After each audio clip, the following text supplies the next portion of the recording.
meron bang statistics ang DepEd dito, tsaka kayo sa PBED, kung ilan yung mga nahuhuling ganyan sa bawat grade? We're talking of public schools, right? So, sa halimbawa, grade 2, grade 3, grade 4, no, mga ganyan. Grade by grade, meron kayong mga statistics? Ilan na napag-iiwanan na kailangan ihabol, kumbaga? Oh, yes sir.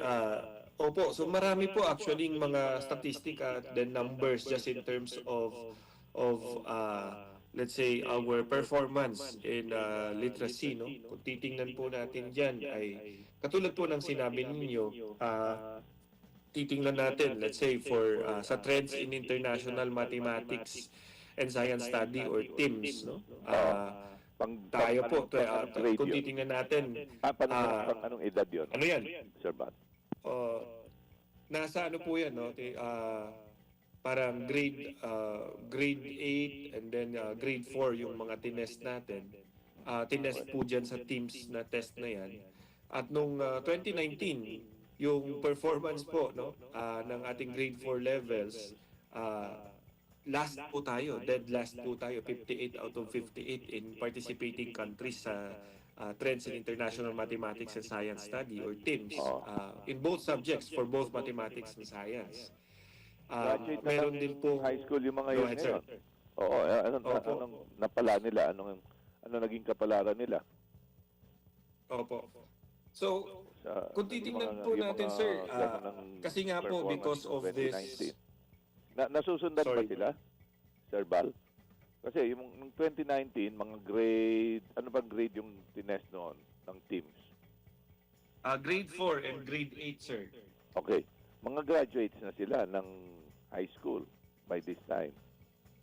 No? By this time, sir, tapos na po sila ng senior high school. Opo. At na susundan ba ano na ang nakapalaran nila ngayon? Kung gano'n ang sinapit nila noon na unang, kumbaga isa sa mga unang pagsukat sa ating competencies sa mathematics, reading, sciences, ano po. Ano na? So nakatuntong yung naman lang datos sila po, ng kolehiyo.